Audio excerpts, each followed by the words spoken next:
Քանի որ մի քանի անգամ իմ անունը հնչեց, ավելի ճիշտ ազգանունը, պատվարժան դատարան, թույլ տվեք շատ հանգիստ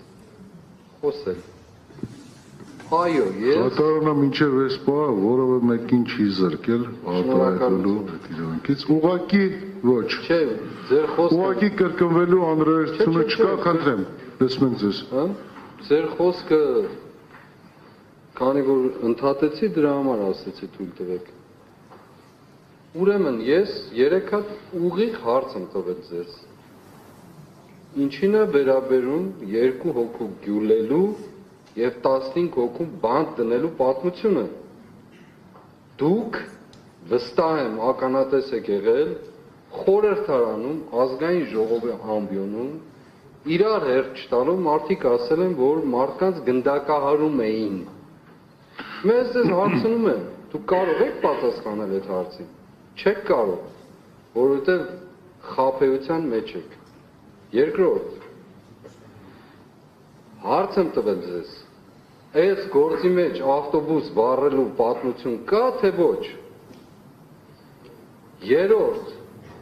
դուք որ ասում եք այս մարդկանց համար եք անում, դուք այս մարդկանց համար չեք անում, բանում համար եք, դուք ում եք ծառայում։ Կարող եք ասել ում եք ծառայում։ Չորրորդ, այդ ձայնագրությունները, որ կտոր հրապարակում էին, ում համար էին հրապարակում, իրենց հոր համար, հա, իրենց տնեցիների համար, հանրության համար չէին հրապարակում, ինչ եք բան դարձրել ձեր ձեռքին, գնում գալիս ասում եք շոու եք անում, շոու, բա դուք ինչ եք անում, կարող եք ասել ինչ եք անում, ում եք էլ ոգևորվում եք, այո, հիշեք, ասում եմ ձեզ հիշեք, դժվար գործի մեջ եք մտել, սիրելի տղաներ, այդպես եմ դիմելու ես ձեզ, քանի որ ընդունել եք, որ աշխարհիկ գործի, ես աշխարհիկ գործի մեջ չեմ, ես նաև ձեր ազատագրության համար եմ այստեղ, ձեր, հենց ձեր, որ վաղը նաև Հայաստանի Հանրապետությունը կեղծիք չունենա, այո, եթե պետք լինի նաև գնդակարել են մարդկանց, որոնք կեղծիկով ու ստով պիտի առաջնորդվեն, եւ այո, հենց այս գործը դրա մասին է, դուք չեք կարող պատասխանել, չեք կարող,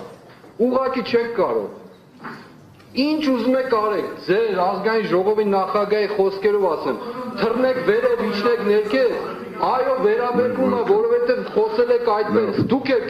ոչ մի իրավական բան չկա ձեր ասածների մեջ, երբ որ ասում եք, այս մարդկանց համար եք անում, բան համար անում, վերաբերելի չի անում, ում համար, ձեր ասածները վերաբերելի են, երբ որ ցույց եք տալիս, այս մարդկանց համար, մենք այդքան հիմար ենք, դուք էլ այդքան խելոք եք, Արգելներս նստեք, դատարան նստեք ձեզ։ Դուք ընդհանրապես, դուք դրսում չեք կարող շնչել, եկել եք այստեղ, նստել եք այդ սեղանի շուրջ կեղծիք երիքի դակում եք, մի հատ էլ խոսում եք, եւ ասում եմ, խնդրում եմ իմ հարցերին թող պատասխանեն, ուղիղ, առանց որևէ այլ միջամտության խոսքի։ Ուրեմն դատարանը չի կարող պարտադրել, որովհետեւ մարդկանցի պատասխանել արդյունք դրել, մենք ինքնություն ենք քննարկում, բացարձակելու դատարան լսելով մասնակիցների կարծիքը